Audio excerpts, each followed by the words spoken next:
नमस्कार दर्शकों, DNP India में आपका स्वागत है। मैं हूं आपके साथ राहुल चौधरी। दिल्ली में अब बीजेपी की सरकार है और 27 साल बाद बीजेपी दिल्ली में आई है। उसके बाद से तमाम लोग ये बातचीत कर रहे हैं कि जो फ्री वाली स्कीम्स पहले की सरकार चला रही थी, क्या वो अब बीजेपी की सरकार में भी चालू रहेगी। इसके लिए बीजेपी के नेता, जो बड़े नेता हैं, वो भले ही मुख्यमंत्री रेखा गुप्ता हो या फिर जो उनके मंत्री हैं प्रवेश वर्मा वो हो, और भी जो मंत्रीगण हैं, जो पार्टी के विधायक हैं, इसके अलावा केंद्रीय नेतृत्व के जो नेता हैं, वो कई बार ये कह चुके हैं कि जो जन कल्याणकारी योजनाएं चल रही हैं वो चलती रहेंगी। बीते दिनों 25 तारीख को जब बीजेपी सरकार ने बजट पेश किया तो उन्होंने जो वादे किए थे चुनाव के दौरान, अपने संकल्प पत्र में जो वादे किए थे, वो सारी की सारी घोषणाएं और उनके ऊपर कितना कितना पैसा खर्च करना है, वो सभी बजट के दौरान मुख्यमंत्री रेखा गुप्ता ने बताया। अब उसके बाद से बहुत सारे कयास ये लगाए जा रहे हैं कि भाई रेखा गुप्ता जी ने कहा कि जो दिल्ली में रहते हैं केवल उन्हीं को लाभ मिलेगा। जो एनसीआर के जो लोग हैं, जो दिल्ली में जाते हैं किसी कारणवश नौकरियां करते हैं, इसके अलावा कोई घूमने फिरने भी जाते हैं, भाई उनका क्या होगा। कुछ महिलाएं हैं जो कि बसों में सफर करती हैं, मोहल्ला क्लिनिक रहेंगे कि नहीं रहेंगे, और अगर रहेंगे तो क्या पहले की तरह उनमें काम होगा। बहुत सारे ऐसे सवाल हैं जो कि आम जनता जानना चाहती, और उन्हीं सारे सवालों के उत्तर देने के लिए आज मैं आपके सामने आया हूं। दर्शकों, कुछ महत्वपूर्ण बिंदुओं पर हम चर्चा करेंगे, क्योंकि जो मुख्यमंत्री हैं रेखा गुप्ता जी, उन्होंने अभी हाल ही में एक टीवी चैनल को एक इंटरव्यू दिया है, जिस दौरान उन्होंने कहा कि जो जन कल्याणकारी योजनाएं चल रही हैं, जो हमारे प्रधानमंत्री जी ने चुनाव के दौरान कहा था, हम उन पर काम कर रहे हैं, वो आगे भी चलती रहेंगी। हमने देखा कि चुनाव के दौरान जो वादे किए गए थे, ठीक वैसे ही जिस दिन बजट पेश कर रही थी रेखा गुप्ता, तो उन्होंने बहुत सारी ऐसी योजनाएं गिनवाई और ये कहा कि जो चुनाव के दौरान देखिए जो हमने कहा था, उसमें सबसे बड़ा फैसला माना गया कि जो झुग्गी झोपड़ियों में रहने वाले लोग हैं, भाई 696 करोड़ उनके लिए, उनके विकास के लिए जो सरकार लेकर के आई बजट के दौरान। इसके अलावा जो 100 अटल कैंटीन योजना के तहत जो खाना दिया जाएगा, जो जरूरतमंद लोग हैं झुग्गी झोपड़ियों में रहने वाले, उनके लिए, तो ये बहुत बड़ा महत्वपूर्ण कदम बताया गया। सिलसिलेवार उन सभी पर बातचीत करेंगे दर्शकों कि ये जो जन कल्याणकारी योजनाएं हैं, किन किन को इनका लाभ मिलेगा, और अगले 5 साल दिल्ली के कैसे होने वाले हैं, उस पर भी हम चर्चा करेंगे कि जो कह रहे हैं बीजेपी के नेता, चाहे वो मुख्यमंत्री हो और उनके मंत्री हो, उन पर काम होगा कि नहीं होगा। और मुख्यमंत्री जी जो कह रही हैं, जो उन्होंने कहा उस इंटरव्यू के दौरान, तो क्या उनका पूरा का पूरा विजन है, वो भी हम आपको बताएंगे। देखिए, जब उनसे सवाल किया गया कि लंबे अंतराल के बाद दिल्ली में बीजेपी की सरकार बनी है, आपने पहला बजट पेश किया है, आपको इस बजट की सबसे बड़ी खासियत क्या लगती है, तो रेखा गुप्ता जी ने कहा कि अगर बजट की सबसे बड़ी खासियत की बात करें तो मुझे लगता है कि जैसे हमने भविष्य की दिल्ली की एक नई बुनियाद रखी है, मुझे आज वो सबसे बड़ी समस्या नजर आ रही है, वो है दिल्ली में बेसिक इंफ्रास्ट्रक्चर की कमी। वो कह रही है अगर हम विकसित दिल्ली की अगर हम बात करते हैं तो इंफ्रास्ट्रक्चर जो है, वो बेसिक जो इंफ्रास्ट्रक्चर है, हमें उस पर काम करना होगा। और यही हमने देखा कि जब बजट पेश होने से पहले, जब बजट लेकर के आई सरकार, तो उससे पहले जो कहा था मंत्रियों ने, पार्टी के भीतर जो नेता हैं, उन्होंने जो कहा कि हम जो आम जनता है, हम उससे पूछेंगे कि भाई आपको क्या चाहिए, और उसी आधार पर हम बजट लेकर के आएंगे। ये 1 लाख करोड़ का जो ऐतिहासिक बजट है दिल्ली में जो आया है, उससे किस किस को फायदा होगा, कैसे फायदा होगा, उन सभी बिंदुओं पर हम चर्चा करने वाले हैं। तो दर्शकों, जो कहा गया रेखा गुप्ता के द्वारा वो ये कि पीने का साफ पानी मिले, सड़कों पर गड्ढे ना हो, ट्रैफिक जाम ना हो, सीवर ओवरफ्लो ना करें, बारिश में सड़कों पर पानी ना भरे, सड़कों पर पौधे लगे हों, ये है दिल्ली की विश लिस्ट। यानी दिल्ली की जो जनता है वो ये चाहती है। ये सभी जो कारण बताए गए हैं कि भाई अगर दिल्ली को विकसित बनाना है तो हमें कहां कहां काम करना पड़ेगा। तो ये बड़ी बातें हैं। देखिए, दिल्ली को जाना जाता है कि भाई वो देश की राजधानी है। अगर देश की राजधानी दिल्ली है तो वहां पर ये जो समस्याएं जो होती हैं दिल्ली में, जाम लगता है, सड़कों पर पानी भरा होता है, जो सीवर है ओवरफ्लोज वो होते हैं, जो मंत्री हैं जल मंत्री और जो पीडब्ल्यूडी मंत्री हैं प्रवेश वर्मा, हमने देखा कि वो बीते दिनों एकदम सड़कों पर थे, जगह जगह जाकर वो जो नाले हैं उनका निरीक्षण कर रहे थे। एक एग्जीक्यूटिव इंजीनियर को ऑन द स्पॉट सस्पेंड कर दिया। इसके अलावा उन्होंने कहा कि ये जो अधिकारी हैं, ये जो काम नहीं कर रहे हैं, बैठे हुए हैं जो कुर्सियों पर केवल एसी की हवा खाते हैं, उन्हें बाहर निकलना पड़ेगा। उनके जो पैर हैं वो गंदगी तक पहुंचने चाहिए, जब उनके पैर गंदे होंगे तो उन्हें पता चलेगा। उन्होंने कहा कि जो मोटे हो गए हैं अधिकारी, यहाँ ऑफिस में बैठ बैठकर जो एसी का मजा लेते हैं, उन्हें जमीन पर उतरकर यह महसूस करना पड़ेगा कि भाई जनता कैसे रह रही है। तो यही मुख्यमंत्री भी कह रही हैं, जो प्रवेश वर्मा मंत्री पार्टी के कह रहे थे, मुख्यमंत्री भी वही कह रही हैं। जब उनसे सवाल पूछा गया दर्शकों कि आपने जो 1 लाख करोड़ का बजट पेश किया है, क्या साल भर में उतना पैसा खर्च हो जाएगा? यह बड़ा सवाल है। देखिए कि भाई आप कह तो रहे हैं कि आप 1 लाख करोड़ का ऐतिहासिक बजट आपने पेश कर दिया, लेकिन जो पैसा आप कह रहे हैं कि हमें खर्च करना है, क्या वो पैसा खर्च हो पाएगा? ये अपने आप में बड़ा सवाल है। तो उन्होंने कहा कि सरकार में जो अफसर होते हैं वो कुर्सी पर बैठे नेता को फॉलो करते हैं। भाई नेता जो कहेंगे उन्हें करना पड़ेगा। उन्होंने कहा, देखिए बड़ी बात इसमें जो कही, उन्होंने कहा कि अफसरों को मोटिवेट करना पड़ेगा। हमने बजट पेश होते ही अफसरों को 100 दिन का, 6 महीने का, 9 महीने का एजेंडा दे दिया है। हर काम टाइम बाउंड तरीके से होगा और सभी प्रोजेक्ट्स की नियमित रूप से प्रोग्रेस रिपोर्ट लेकर अधिकारियों की जवाबदेही तय की जाएगी।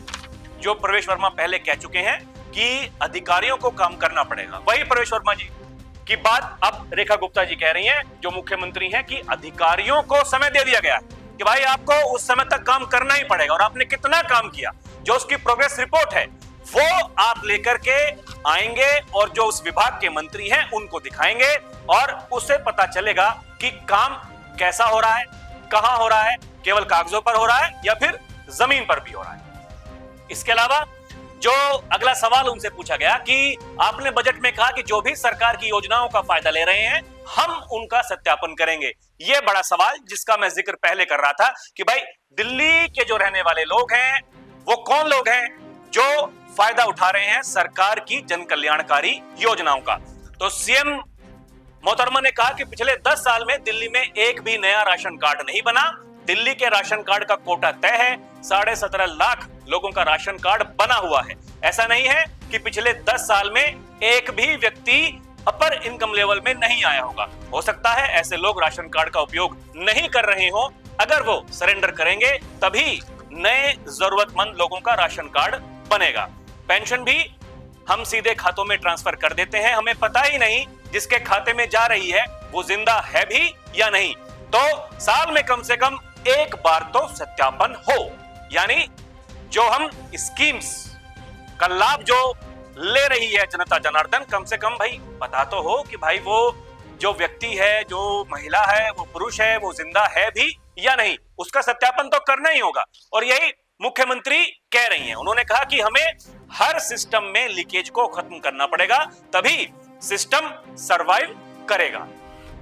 इसके अलावा जो अगला सवाल उनसे पूछा गया, तो क्या इसलिए बसों में पिंक टिकट की जगह स्मार्ट कार्ड लाने की योजना है? क्या एनसीआर की महिलाएं बसों में मुफ्त सफर नहीं कर पाएंगी? उन्होंने कहा कि यह तय है कि इस योजना का लाभ केवल दिल्ली की महिलाओं को मिलेगा। साफ शब्दों में, एकदम क्लियर शब्दों में वो कह रही हैं, जो दिल्ली की महिलाएं हैं केवल उन्हीं को इसका लाभ मिलेगा। इसके अलावा उनका कहना है कि दूसरा कार्ड बनने से बार बार टिकट नहीं लेना पड़ेगा। अभी तो टिकट के नाम पर करप्शन होता है, हम उतना ही पेमेंट देंगे जितनी महिलाएं कार्ड इस्तेमाल करेंगी। हम नहीं चाहते कि सिस्टम में किसी भी प्रकार का कोई भ्रष्टाचार हो।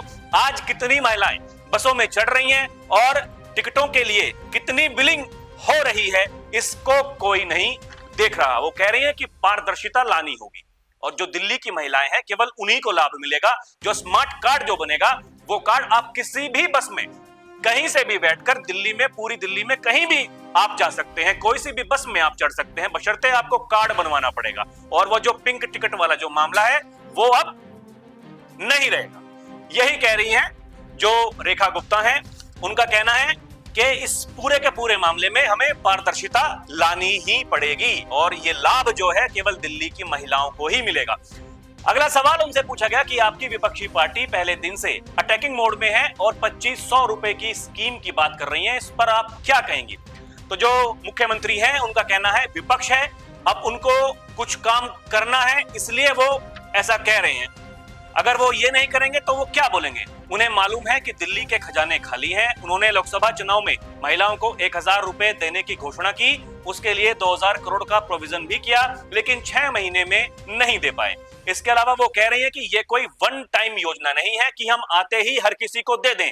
जो इसके लिए पात्र होगा, इसकी टर्म्स एंड कंडीशन के साथ जुड़ेगा, उसको हम लगातार ये पैसा देते रहेंगे। योजना शुरू करके 2 महीने बाद नहीं दे पाए, हम ऐसा काम नहीं करेंगे। हम फुल प्रूफ सिस्टम बनाकर ये योजना शुरू करेंगे ताकि फिर से उसे रोकने की नौबत ना आए। जल्दबाजी में ऐसा कोई निर्णय ना हो जिसमें किसी व्यक्ति का नुकसान हो, हम वो काम नहीं करेंगे। यानी रेखा गुप्ता जो कह रही हैं वो ये कह रही हैं कि हम पहले ये देखेंगे कि भाई किसको जरूरत है और किसको जरूरत नहीं है। वही जो चुनाव के दौरान संकल्प पत्र जब बीजेपी घोषणा कर रही थी तब उन्होंने ये कहा था कि जरूरतमंद लोगों को, यानी जरूरतमंद लोगों को। अब वो जरूरतमंद कौन है तो पहले उसकी वेरिफिकेशन करनी पड़ेगी। उन्होंने कहा कि उसकी वेरिफिकेशन हो रही है इसलिए विलंब हो रहा है। अगर 1, 2, 3 महीने हम किसी को पैसा दे दें, उसके बाद में पैसा ना दे पाए तो फिर क्या होगा? भाई जिसको मिलना चाहिए था उसको नहीं मिल रहा है और जिसको नहीं मिलना चाहिए था उसको पैसा मिल रहा है, तो इसमें पारदर्शिता नहीं आ पाएगी। यही कह रही है रेखा गुप्ता कि कुछ समय लगेगा, वेरिफिकेशन करने में कुछ समय लगेगा, और यही उनकी जो पार्टी है वो ये कह रही है। इसके अलावा सबसे महत्वपूर्ण सवाल जो उनसे पूछा गया कि आपने बजट स्पीच में कहा कि दिल्ली की योजनाओं का फायदा दिल्ली के लोग ही उठाएंगे, तो क्या अस्पतालों में दिल्ली से बाहर के लोग के इलाज पर रोक लगेगी? उन्होंने कहा कि इस बारे में अभी मेरा कुछ सोचना और कहना ठीक नहीं, क्योंकि देखिए ये जो हॉस्पिटल्स की जो बात कही जाती है कि भाई दिल्ली के जो हॉस्पिटल्स हैं उसमें उनमें किस किस का इलाज होगा? केवल दिल्ली वालों का होगा या फिर सरकार कुछ ऐसी योजना बना रही है कि बाहर के जो लोग एनसीआर के हैं, जो ये मानते हैं कि भाई दिल्ली में कई हॉस्पिटल्स, कई अस्पताल ऐसे हैं जहां पर बहुत अच्छा इलाज होता है, क्या उन्हें भी, या जो एनसीआर में रहने वाले लोग हैं उन्हें भी इसका फायदा मिलेगा? तो उन्होंने कहा कि अभी इस बारे में हम कुछ भी नहीं कह सकते, क्या हम स्टैंड लेंगे अभी हमें खुद भी नहीं पता। तो ये इस बारे में अभी तक कुछ निर्णय नहीं हो पाया है। वो कह रहे हैं कि जब आयुष्मान कार्ड जब बनेगा, इसके अलावा मतलब बहुत सारी जो स्कीम्स जो कह रही है दिल्ली सरकार की भाई जो पहले नहीं हो रहा था अब हम वो करेंगे, तो ये सबसे बड़ा महत्वपूर्ण सवाल देखिए यही है। जब फ्री की बात होती है तो शिक्षा की और स्वास्थ्य की, ये अपने आप में बड़े सवाल इसलिए हो जाते हैं, तो इसमें अभी सरकार के पास में इस सवाल का कोई जवाब नहीं है। इसके अलावा उनसे पूछा गया कि इस बार बीजेपी की जीत में ग्रामीण क्षेत्रों का बहुत बड़ा योगदान रहा, ग्रामीण क्षेत्र के विकास के लिए अब सरकार क्या करने वाली है। मैं अक्सर देखिए दर्शकों एक बात कहता हूं कि दिल्ली को अगर हम जानते हैं तो एक हम दिल्ली को जानते हैं कि भाई पॉश एरिया वाली दिल्ली है, एक दिल्ली को हम जानते हैं कि झुग्गी झोपड़ी में जो रहने वाले लोग हैं, जे कॉलोनीज में जो रहने वाले लोग हैं, भाई उनकी भी दिल्ली है। इसके अलावा जो ग्रामीण क्षेत्र में जो रहने वाले लोग हैं, जो गांव देहात में रहने वाले लोग हैं, जो किसानी करते हैं, खेती करते हैं, भाई उनके लिए सरकार क्या करेगी? चुनाव के दौरान हमने देखा जब हम फील्ड रिपोर्टिंग कर रहे थे तो लोग ये कह रहे थे कि भाई केवल दिल्ली को जाना जाता है, भाई पॉश एरिया वाली दिल्ली है, या फिर लोग जो इन स्कीम्स को लेकर के आते हैं वो झुग्गी झोपड़ियों में रहने वाले लोग हैं उनके लिए लेकर के आते हैं, लेकिन हम जो गांव देहात में रहते हैं, टूटी हुई सड़कें हैं, हमारे बारे में कौन सोच रहा है?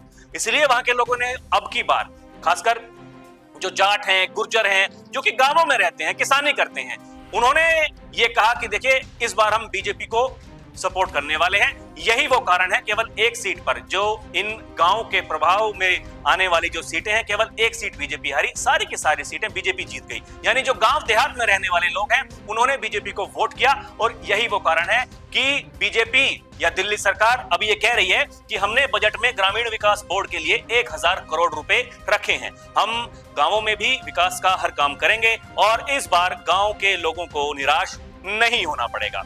यानी पार्टी की जो लाइन है, दिल्ली सरकार की जो लाइन है वो क्लियर है कि भाई जो गांव देहात में रहने वाले लोग हैं वो भी हमारे लिए इतने ही जरूरी हैं जितने कि जो दूसरे लोग हैं जिनके बारे में हम बातचीत करते हैं, जितने वो जरूरी हैं इतने ही जो गांव देहात में रहने वाले लोग हैं वो भी हमारे लिए उतने ही जरूरी हैं। अब सवाल ये है दर्शकों कि ये जो कहा जो जा रहा है कि हम काम करेंगे, हम डंके की चोट पर ये कह रहे हैं कि हम काम करेंगे, क्या वाकई हमें काम दिखाई देगा, या फिर जो कहा जाता है कि केवल कागजों में बात होती है, अधिकारी ऐसे हो गए हैं जो किसी की सुनते नहीं हैं।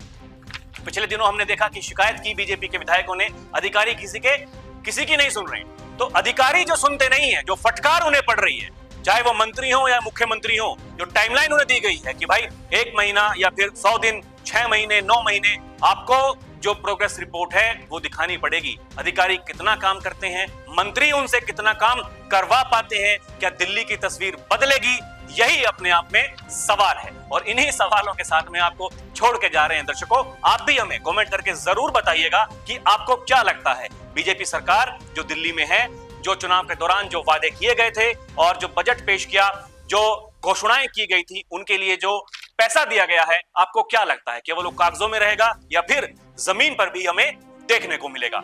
अभी के लिए इतना ही। आप देखते रहें डीएनपी इंडिया, हर खबर भरोसे के साथ। नमस्कार।